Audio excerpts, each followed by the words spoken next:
tuned in to the Indie LA experience.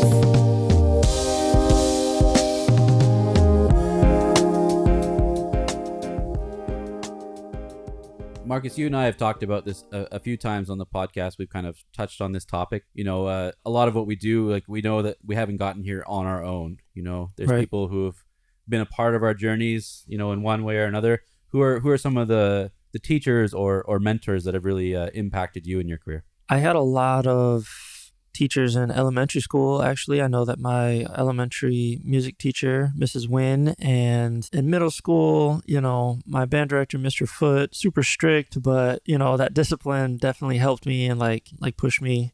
My high school band directors, Mr. Ross and Dr. Sawyer, incredible educators and just good guys, people that I like looked up to who, you know, I mean, around that time in high school is when I decided to like make the career in music. So Okay. they had quite a bit of impact on me and direction in my life. And then one of my favorite teachers, you know, when I got to university, obviously shout out to Trent Keniston, who, you know, gave me a chance and like saw something in me, because I'm not sure I quite deserve to be in the saxophone ensemble in school, but you know, he gave me a shot and Kind of gave you the confidence. yeah, for sure. And in university, you know, Andrew Rathman, he took over like halfway through my my time at Western, saxophone instructor. Incredible lessons. He had that what if factor that kind of just like had me questioning like my approach to music and my approach to writing. Scott Cowan, probably most impactful. Just his demeanor, his humor, his, you know, he had a way of being like really serious with you on things. Okay. And then just like being like light too. Like, yeah, Sure. it's not Like, that, it's not kinda that like serious. Being your like best friend in another moment, laughing and sharing. And so and there was like that, you better play the right notes. Like, you know, jazz music, it's not just like whatever you want it to be. Like, you got to know the language. But then he was also just such like a funny guy and like fun to be around. So tons of educators and a lot of influence like all through my life. I feel like very fortunate. Yeah, that sounds like a big list. Yeah. Right off the bat. And, you know, you take little things from everybody, and Absolutely. you know, it takes a village, as they say. Yeah. What about you? I would say the biggest one for me would have to go shout out to Jan Allmark, Mr. Allmark, who was one of my my skating coaches for the largest part of my career. Had a huge influence on me, not only as a mentor, as a coach, but also as a father figure, and, you know, kind of who I am, I think, today as a person, and, you know, how to conduct yourself professionally and in life in general. Yeah, it had a huge impact on me. I always had kind of a drive and a motivation, but I was also a very like reserved kid. And obviously I'm as a figure skater, it's kind of an outgoing sport. And he was kind of the only one who kind of helped me come out of my shell in a way that made sense to me and for what I needed to do. And yeah, I'm forever grateful to him for that. Yeah, awesome. Well, yeah, our next guest takes building a community and having an impact on his students very seriously. I realized that music for me was more than a hobby, was more than something for fun. It was a part of me, and like from me, it was a way that I could witness myself outside of myself.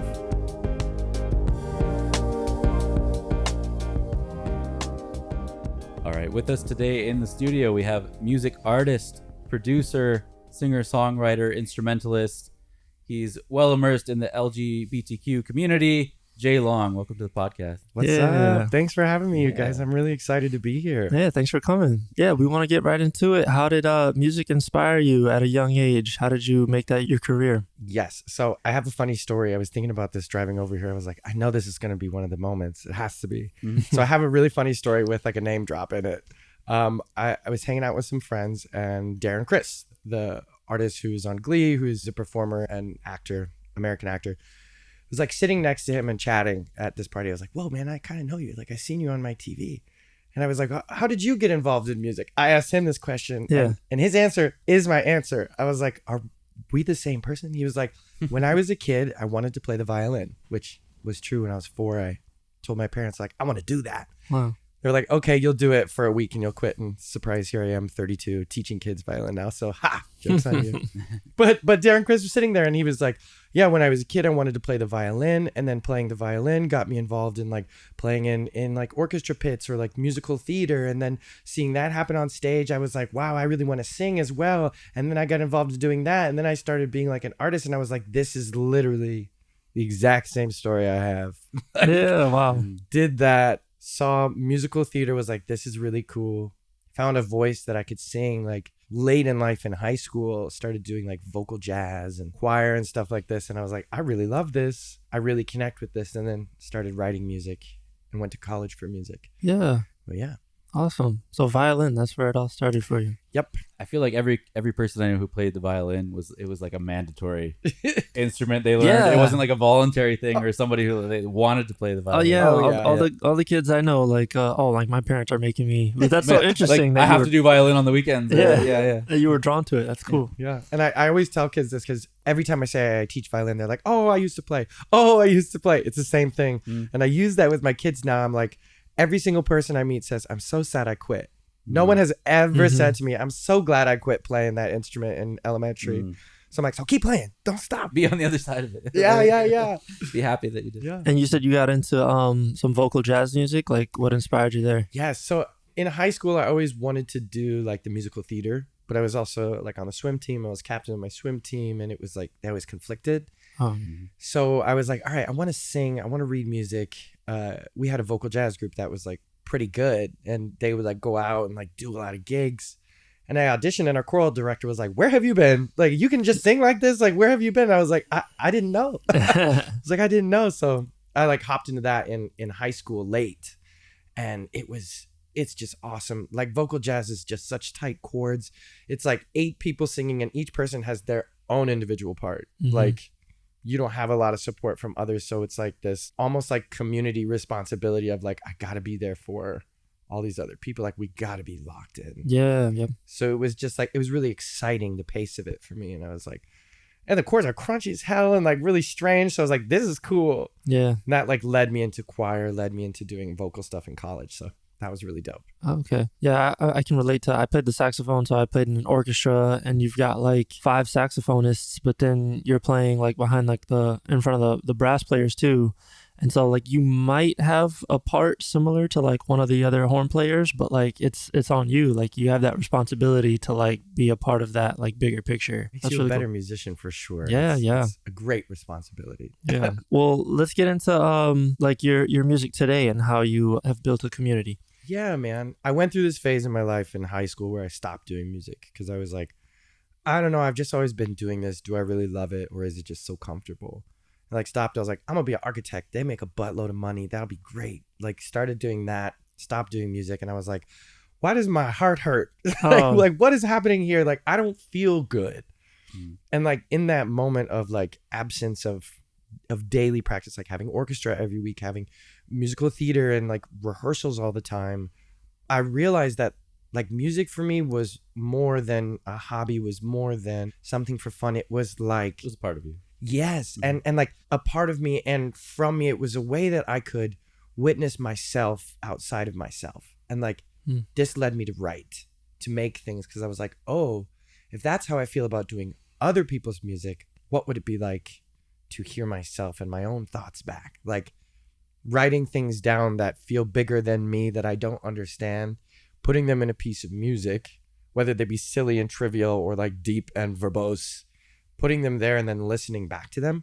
And then listening back to it years later, I'm like, who is that? Who is that person? I know them, I am them, but who is that person? So being an artist and writing my own stuff became this like therapy. Therapy is not the right word, because like, get real therapy, you know what I mean? Right. Like, but therapeutic. yes, Yeah. very therapeutic. And like, it allowed me to connect to the world in a deeper way that I realized I was lacking when I was younger. Like, really connecting to what I am experiencing in the world and why I am the way I am, why I feel the way I feel. Making music allowed me to like see that and respond back to it. And you know, now I'm also trying to like market and capitalize on these things. So there's like all of that like depth covered in like sparkly fun pop, you know, and like silly attitudes and like glitz and glam. So yeah. Well, what was it like your first experience, like hearing yourself back? Like you said, like, you know, producing your own thing and like the creation process became like part of your musicality. But did you hit the ground running when you first like heard yourself, or, you know, was it a process? Definitely a process. Like before Spotify, we're talking like just post LimeWire, like Yeah. iTunes was the thing. Mhm. I like got some music production gear and I was like, I could probably do this. I think I can do this. Like, I play instruments. I understand music. Started doing it and like, I thought it was dope. I thought it was great. Put it all on this website called Reverb Nation, which was like, I've heard of that. I know that. I've heard of it. yeah, it was like an artist community social place for people to share their music. They have their own charts. They have all this stuff. So it was really great to like hop on there and participate. I felt like a up and coming pop star. And then like went to college and started like being surrounded by more artists and people from different places. And like, and was like, okay, my music is just okay. I was like, maybe I don't know what I'm doing as much as I thought I did. Mhm. And like just beginning of college, we're talking like 2009, 2010, I started like finishing songs and putting it up there and seeing people's response. And that really like just immediately like I was bitten. I was excited. I like these little charts on Reverb Nation. Like I was like having a couple things on there. I was like networking with people. I was like, is this what it's like to be a real artist? Like, this is so exciting. How important was that like support system? It was really interesting. It was very tough at first because I was in Cincinnati, Ohio, going to Xavier University. And I was there for violin, doing lots of classical music. But I grew up in Chicago and I love Chicago hip hop. I love I grew up listening to Kanye and like Tribe Called Quest and like soul and like Lauryn Hill and Jill Scott and all these like very soulful artists who are like talking about a community, talking about an experience, talking about life. And then I went to like Cincinnati, Ohio, which was like wonderful, but like it was a Jesuit school. Everyone went to church every Sunday. Like the gigs that I got were playing in the church. I was like, where is the hip hop? Yeah, yeah. And it's there too. Just where I was a pocket of this. I was in a Jesuit community. And being there, I didn't have that much. Not everyone there was going to be an artist. It wasn't a school for musicians to create themselves as artists. It was a school for music as collegiate, right? To study music on paper and composers and classical, which is amazing and great, but wasn't what I wanted to do. So having Reverb Nation and like trying to network like completely outside of my network, just like reach anyone who was willing to be like, yeah, dude, let's collab in the studio. Like it was so important and very scary. Like I didn't do a lot of it. I was so scared. I didn't want to share my stuff. I was afraid of how bad it was. Yeah. Like, cause it was kind of bad. It was also such a kind of a new idea even, or concept of, you know, sharing in that way. Yes. Like you said, you kind of came from the LimeWire generation. Oh, yeah. Myself included. I know. Oh yeah. we- Yep. I was talked downloading about that one thousands. before. Yeah. And things have changed so much, you know, in recent years, and you know, it's so easy to like, you know, if you want to produce something, put something out, you can, you know, just submit it, you know, get it out there on Spotify and all the different platforms. Do you feel like maybe like it was harder to like jump into it when you at that age, like when you first started out compared to now? Like, does it feel more accessible to you? Oh yeah. Yeah. The ability to jump in and have a professional look and sound now is, I don't want to say easy, but it is so much easier than it was then. Like I had no idea how to put my music anywhere at that point in time, but Reverb. Like I was online searching like where to put music when you make it, like literally Googling these things and like found Reverb Nation. Yeah. Because of this, like it never even crossed my mind that I could be an independent artist and put things for money online. Right. You know, whether it be incredibly professional and perfectly mastered or amateurish and just like you can do that now. You just go to like DistroKid, CD Baby, like one of these TuneCore, one of these places, and just upload it. And they're also like widely accepted and trusted now too. You know, Yes. it's not like a new thing. You're like, oh, maybe I'll try it and see how it goes. Like, yes. You kind of know what it is now. Yeah. And even back then, I wasn't ever thinking about, like, I didn't start and think like, I'm going to be an artist and market myself. I started because it was therapeutic. And I was like, why do I have so many thoughts and feelings? There are too many. How do I get them out of me and put them somewhere else? And music just was that. Through doing this and like making those tunes and going back and listening to them, I was like, wait, I'm an artist. It's like, oops, why didn't I realize this a little earlier and like maybe just take that route in life instead of all these other things? So that was really cool to understand later in life. Well, let's talk about your organization, Queer Moment. Yes, I would love to. Okay, so one of the questions I was imagining you were going to ask me earlier is like, how did you in LA with music, blah blah blah, like how'd you find a community here? And we want to know all that. right, and and this is like so related, like how Queer Moment came to be. So I joined the Gay Men's Chorus of Los Angeles when I first moved to LA. Okay. I was like on the dating apps, on like Grindr, being like, who's around me and gay? I don't know anyone in the city. And I met a friend, Adam, shout out to Adam, who's my neighbor, who is doing like stage production for GMCLA, the Gay Men's Chorus. And he was like, you should join. It's a wonderful community. I did. And it was so much fun. Every Monday I'm singing again. I feel like I was back in high school and college having like a community, a fellowship of people to do music with. Mm-hmm. And then I stopped doing it because it was a lot of time that I just didn't have. Sure. Broke and just moved here and was like, everything I need to do needs to be for money now. So sorry. Yeah. That was the vibe. But I met one of my good friends, Miles Powers, who is my business partner in Queer Moment. And he and I just, and our other friend, Joseph Fu, who's a fabulous drag queen, Beijing, the three of us kind of got together and we're like, you guys, the queer nightlife scene here is so profound. It's so deep. People are doing things that Beyonce is emulating on stage now because of the events and the culture that exists in places like this, this queer nightlife underground, musicality, drag queens, fabulous looks, artists, musicians, vendors, performers, like so deep, but it's just so messy. Like you can't corral anything. Everything's happening everywhere all at once. That was not a plug, but that's a great movie. Yeah. I love that movie. Yeah, But there's like a chaos to it. Yes, and that's part of it. Like you guys are doing this. You're artists as well. Like there's got to be a little bit of chaos inside of things to give freedom to artists to be artists. Sure. But not too much. And so we realized in sitting, we're like, wait. I do music, you do business, you do drag. Like we could maybe help. A lot of these events, a lot of parties, a lot of performances and productions just need like a small group of people to come in and be like, you need an extra hand, I got you. Who canceled last minute? We got 5 more of those people. We can bring one. I got you. Like you don't have the budget for this?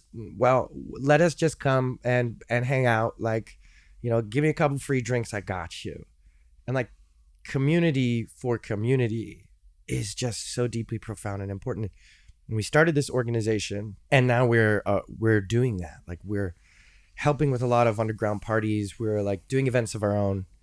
And like just in the music aspect, I wanted to do this because when I first moved out here, I started a band. I started playing all the venues I could.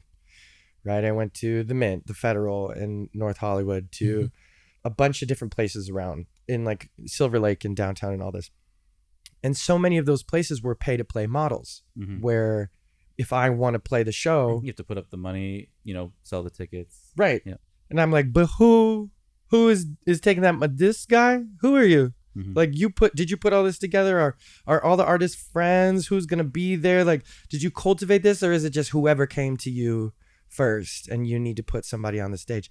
That's not cultivated to me. That is just like, whatever, I don't care. Please give me money. And it gave me the ick. I was like, I don't want to do that. If I'm putting on a show, I want everyone there to enjoy not just me, but the person before me and the person after me and everybody to stay and have a good time. And if you paid $20 to be entertained, you should be entertained for the evening, not just, yes. Yeah. Well, and $20 and then $20 for a drink. And then, so pay for parking. Oh, right. End of the night is $150. It's like, Jesus, that's a ticket over, at the Palladium. Like, and maybe 2 hours in traffic. Right. And so I linked up with my friend because I was like, I think we could do this as well. Like I watched all these middlemen do not much. And sorry if you're one of those people, like keep hustling and do your thing. I'm not trying to like rain on your parade, but it's like there was a lack of cultivation, a lack of like through line in for me, the discovery was that my queerness has brought so much community. Like, just shouting that out into the universe has brought so many people back to me who are like, hey, me too. And also, I had the exact same life experience. And also, I am an artist and do art because the world is very scary and overwhelming. And also, do you have a slot for me in that show that you're doing? And it's like, oh, yes, I guess I do now. So long story longer, it's just like community needing community. And it's like we found a hole that needed to be filled. And we're just doing our best to do that, honestly, and together. So queer moment. Yeah, that's awesome. And I think giving your time and, you know, energy to organize that kind of thing, it comes back to you in spades. Oh, deeply. Because everyone appreciates, you know, in the long run, you know, having somebody to organize and put those things together. Yes. Yeah. And it's super helpful when it does come from a passion. Yeah. Because I'm sure like you guys. Yeah, when it's authentic. Yes. Like you're in season 2 of Indie right now, right? Yeah, absolutely. So it's like, you know, you're in those, I mean, what I can only assume beginning stages as well. It's exciting. Everything is so fun. It's just connecting and meeting people and passion, right? And I always get nervous as things in general, as you guys take off, as things take off, you know, money has to be involved more. And then a lot of the times that starts to impede upon those passions and things. So being careful and having people to come back in like us, Queer Moment, and be like, wait. We know you need a lot of things. We know you don't have all this money. Let's keep the passion, the community forward. Yeah. So I'm sure you can relate with those. Yeah, this is absolutely a passion project for us too. And a big part of it is just creating that sense of community, you know, same as what you're doing. And, you know, I've heard some people even coming on like, oh, like we got offered to do this podcast, but they want like, you know, $250 to come on the podcast. And I'm like, what? Yeah, man. Like, no. That's not what it's about, you know. And I think it's kind of serendipitous that here we are sitting on the couch together, because same, that's like partly why we started this organization, because it's like if artists and artistic entrepreneurs, I'll say it in that way, are the easiest people to take advantage of because we have so much passion. Sure. We are happy to be like, oh, for $20 you'll put my picture up there. I mean, okay. You know, and like people will very quickly latch onto that and take advantage of it. So I'm grateful that you guys are doing this and highlighting independent artists and people, because that to me is community first. Yeah, and like we're artists ourselves, like you know? Exactly. Yeah, it all comes around. Amen. Yeah. You mentioned when you came out here, you got into the music scene, but quickly realized that you had to lean into things that started like making more money, right? Yeah. And I hit that wall too. Coming out here, within like a month, I needed like a job fast. Right. And so I got like a retail position. I was like, yo, rent is a lot. I had $2,000 when I came out here in a dream. Like that's it. And it ran out so quickly. Oh yeah. I was 3,000 and I was a month and a half. So yeah. One parking ticket later. Yep. Yeah. So my question for you is, when you came out here and you realized that you had to like keep the money flowing, how do you make those decisions and choose those pathways that serve your overall like goal? That is such a good question, because like realistically, I don't know. Right? This the biggest response, the most honest response is like, I'm still dealing with. I think I will always. It's always a battle, you know. Yeah, until like I get that one placement in a Marvel movie with my song, and I get, you know, $60,000 check for the one song. Like until that moment, it's always going to be that juggling routine. But I'm very blessed, and I've tried very hard in my life to create. I think the right term would be like dogma, right? Where your passions and your interests and your everything collides. Yes. And so I teach music. I'm a music educator because, well, what I was saying earlier, like I know that if it isn't in my life, I will like panic. I will feel anxious. I'll be like, why don't I feel good? It's because I'm not vibrating with the universe making music, you know? And so I started teaching, and that has been like it's looked so many different ways. It's been like private lessons. I've taught guitar, piano, drums, violin, viola, cello, bass, voice, acting, like in private lessons, in studios, in schools. I've taught in 10 different schools. I've taught over like thousands of children how to play instruments. I get comments on my YouTube channels and stuff. They're like, hey, Mr. Long, I was your student. And I'm like, don't tell your personal stuff. Like, get off my channel. Like, go away. Like, go back to school. Do your homework.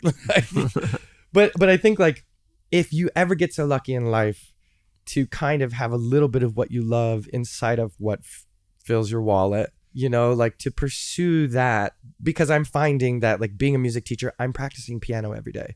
I was not a pianist 4 years ago. I can hang now. I can play because I'm playing every single day, warming up my students. I'm stretching with my kids every day. I'm doing all those rudimentary exercises, warming up my voice every single day. I'm rediscovering the basics of music with my elementary kids every day. And Stuff that you would normally kind of take for granted, you know? yes, that I would never even think about. You know, it's like I did that already in elementary school, but I'm still doing it. Just kind of like see what's giving back and then pour into it. Yeah. Yeah. And I think that we live in a time in which like everybody's money hungry because everyone is money deprived, you know, except for the 1%. Shout out 1%, buy me a house. You know, but like, so everyone feels like the things that you're doing in life need to get you to the place of money. And it's easy to forget that that is only because we want to sustain, right? Like we want to keep doing the thing. So it's like, if you can do the thing and do something that you don't hate every day, like if you can find a day job that is fun and easy, if you don't hit that dogma like I'm talking about, if you can find a dope restaurant on your block that you can bartend at and the staff is amazing and you make enough money to rent your place and drive to where you need to go and have a party on the weekends, then like you are successful. Like you are successful. Not all art and creation has to lead to Money. bags. Right. I think dogma is such a great word that you use to describe it, but I think in general, I think artists, we're actually kind of lucky in that sense because we are so passionate about what we do that we're willing to risk it. Yeah. You know, without the money. Whereas, you know, someone who goes to school maybe to be an architect, like you said, or, you know, to be a doctor, like, you know, they get out of school, like, I need a job, like I need to get paid. You know, we're kind of willing to put ourselves out there and, you know, risk it in the long run to try and, you know, create that success for something that we love to do. Yes. And we were touching on this earlier too. I get really nervous and frustrated for the future of artists because it's so easy to take advantage of us. And this is what I was saying earlier. And again, why me and my friends tried to create this organization, Queer Moment. You know, it's especially in a marginalized group of people, LGBTQ community, who are already being taken advantage of or you know, underappreciated, ostracized. It's like, I don't want one more middle person coming in and saying, you can do this if you pay me, if you give me something. It's like, well, actually, you don't need that person there. And if you can avoid saying, okay, but I really need the content, I really need the exposure, I really need to start doing this, I'm not doing enough. If you avoid that and look for the community that's saying, oh, we want you here. Oh, we saw what you had. And yes, just, what do you mean? No, you don't have to pay us. Just get on this stage. Like, we're actually going to pay you. We have a little budget for this. It's not much, but like, here's money in your pocket. You don't have to take any risks. Yeah. Like those people exist. Or you're like trading services, like, oh, you do this, great, come do this. You know, we do video. We'll come. You know, it's more of a collaboration in that sense. Yes. Shout out to when I first moved to LA, I had no money and I had a friend, Safira, who was personal training me for voice lessons. Okay. We back in the 1800s, baby. We trade in services, just goods and trades. You know, like artists exist in that way too. And it's like, I guess this is a bit of like two young artists. Like, be careful of how hungry you are. Be careful of sacrificing yourself, and be careful of undoing your own boundaries for the sake of possibilities. Yes, do some of those things. We all need to. Canon events, right? You will get taken advantage of, but be careful of who you allow to do it, because you allow people to do it. That's good advice. Thanks. Well, kind of jumping back. I mean, you mentioned about like, you know, students maybe commenting on your personal work and things like that. Yes. I want to kind of get into a little bit the teaching aspect of what you do and how you kind of balance that as an artist, as a performer, and kind of being a role model, you know, in a teaching position. It's so scary. I am always afraid of, you know, I'm not risque. I don't sell sex. It's not who I am. I have a song called Change Your Vibe, and it's literally like a mantra about you have the power to undo any like pain and depression and anxiety and frustration that you are having in your life. You have the power to kind of change your own vibe. A lot of it is that. So I'm always aware that children are watching, which also is no different than any other artist in the world. You know what I mean? Like, and what is so crazy to me, and the conundrum that it has put me in, is like, for some reason, because I'm in that position, because I have actively put myself in the position to be in front of kids, it means that for some reason my life is perpetually in that lens. More under scrutiny. Yes. And it's like, and I personally feel also like, if you want to have my life, pay me for my life. I mean, I should be making $3 million a year if that's what you need from me. Because the artists on the big stages who are influencing those kids, how they talk, how they dress, how they act, what they listen to, who are deeply influencing those kids, no scrutiny to them. They are not put in that same lens. So part of me is like ready to fight it out if it ever comes up. You know, if someone is like, well, how dare you be a teacher because you're gay, which has happened online. Like these things happen online all the time to me. You know, it's the word that the modern homophobic person loves to use is you are a groomer, period. Because you're gay. That's who you are. That you're grooming the kids. Which is like, live a certain way. I cannot get the kids to sit down and stop talking. How could I ever, I can't even get them to sing a song. Like you don't even know what's happening inside of schools. So, you know, the connection of these things for me is very tricky, very exciting. And I am very clear with my students in school. They say, I found your TikTok. And I say to them, we don't talk about social media here. I don't bring that here. I would never look yours up. That's very inappropriate. So let's not talk about that here. And all my things are public, you know. Sure. And maybe I cuss a little bit, but like, so do their parents. I know that they're at home while their mom and dad are drinking wine, being so like, kids are around yelling at each other. Yes. They're around adult behavior. It's not like there's just this giant world in which kids only exist here and adults only exist here. But schools are the only place where those worlds really interact constantly.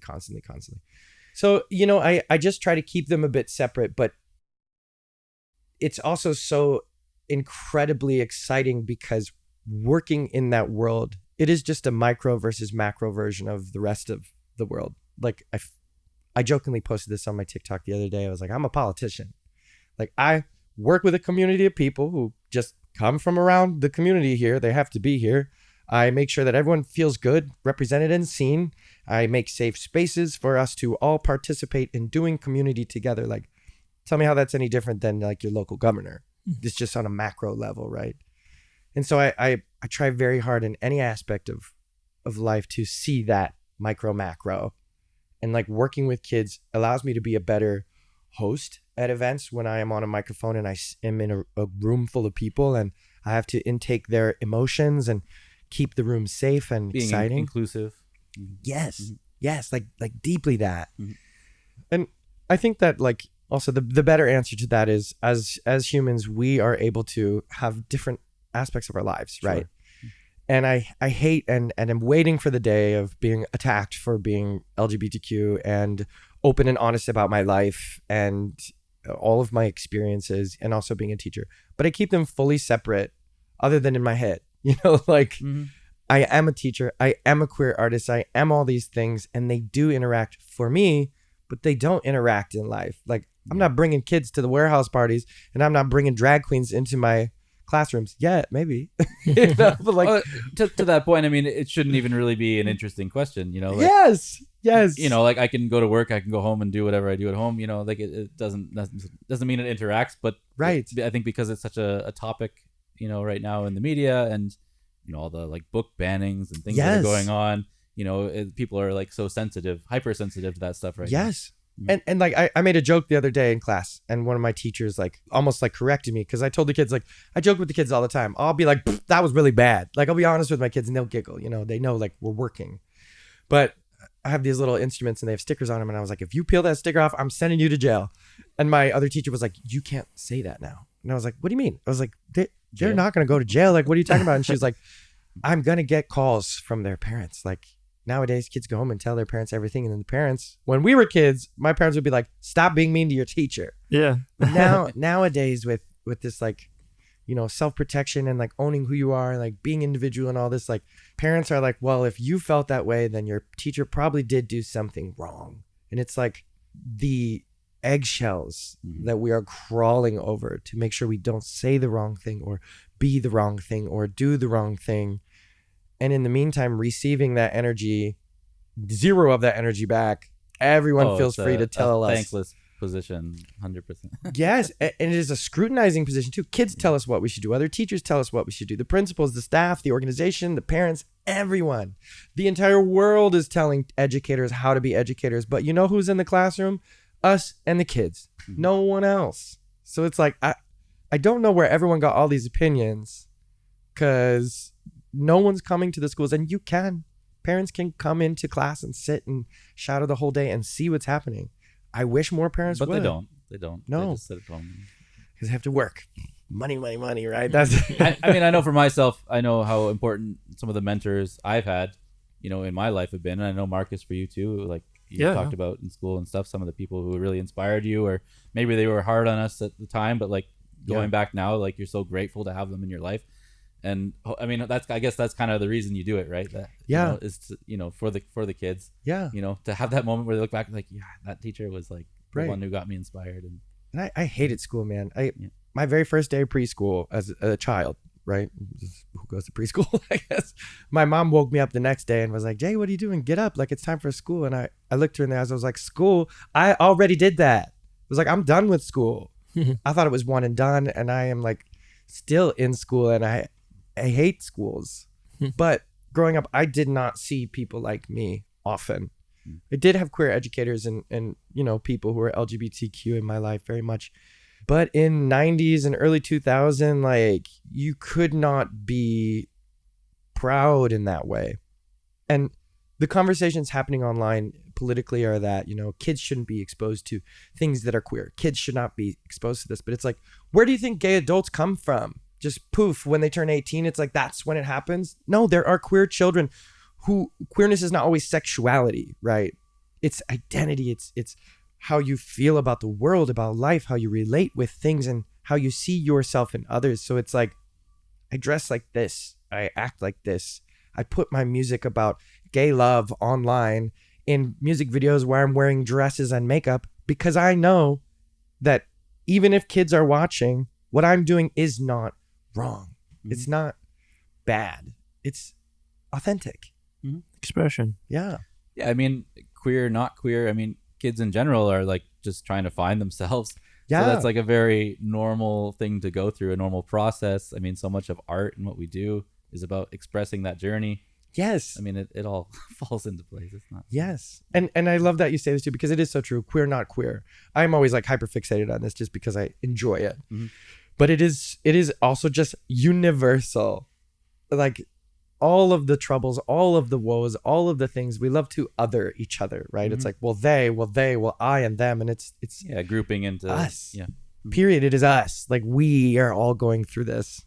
It's a human experience. Yeah. So I had this music teacher, my elementary school teacher, and she like believed in me like a lot. Like, I was always like in fourth grade in the front row playing the recorder. I had a little solo. And she knew that I was like interested in music like at a young age. Went through middle school, got got the saxophone rolling, got first chair. I was always taking my horn home and like practicing. And I get to high school and I have to play for this festival. I don't have to, but I wanted to play in this festival, and it was kind of like a competition, and you had to find an accompanist. And I reached back to my elementary school teacher to play for me, and she played piano for me, and like she came through, and she just had such like a big like impact on my life. And like when I hear your stories and you like sharing with your students and stuff, like I wonder if like you had somebody, or if you didn't, like what inspires you to like influence your kids so much? I think for me, in a world where there is so much highlighting of like pain and otherness and like whose fault is what, and everyone's being put in a box to make more sense of them for others, like I find that my experience of peace and excitement and togetherness has always been through music. Like singing with a group of people. I don't care what you look like. I care what you sound like, I guess, but only as much as your role in this SATB, soprano, alto, tenor, bass, choir interacts with my role, and I get to stand on stage with you, breathe with you, be next to you, literally vibrate and feel your vibrations. It is like it is more magical than anything else. We can talk about things, until we're blue in the face, but there aren't words for some things in life. But when you sing about things, when you play an instrument about things from someone who is 700 years ago, 200 years ago, long gone and dead, but the feeling is still applicable to you there, that to me just creates more unity than anything else in the world. And I believe that it also creates this opportunity to highlight that, how our difference makes us together. And so I find it my duty in life as a musician to make sure that there is another generation of people who feel that, who can grow up and make art that isn't just for money, make art that is designed to bring people together, to show love, to show togetherness, to celebrate our difference and our ability to be different in the same space and do one thing together. So it is community to me. Like, good music is a micro macro depiction of what amazing peace and community could look like. Yeah. So that's what keeps me in it for the kids, like trying to give that. Yeah, that's awesome. Thanks. I mean, I can think back to, my kind of introduction to music too as a kid. I mean, my family was very musical in the house, but I grew up in a small town. I think anyone that I grew up with, everyone was kind of friends in our school. It was a small group, but anyone who got introduced to music or still does things in music, it all kind of goes back to our elementary school, music teacher. Yeah. And we all played recorder, like you do in like the class, but he went out of his way to create this like after school like jazz program. Dope. Where he brought all his own instruments and for kids who wanted to come and play. And we were like 3rd, 4th grade, and we would come and do this like after school jazz thing. And we get to go, we got booked at like festivals that don't normally like accommodate like elementary school kids, like to have that experience to go play music. Like he really went out of his way to like make it a thing for the people who were interested. And I think that stuck with so many of us. Yeah. Yeah, man. And it is like music in general is just such a great place to talk about life and things, because whether it be like, African American history or like Latinx culture, things like this, there is music that comes directly from it, that you can, like, without taking a stance or putting your own personal impressions on it, you can show that to kids and people and talk about things like that. Right. And in such a it's like a universal language. Yeah. That's like the best way to say it. And it is just so true. It really is. So what are you working on recently? So, LOL, I just put out this song called Spangled Banter, which is like my like FU to politicians, because I don't know about you guys, but like I'm just overwhelmed with the news, with what's happening, and like It's a lot.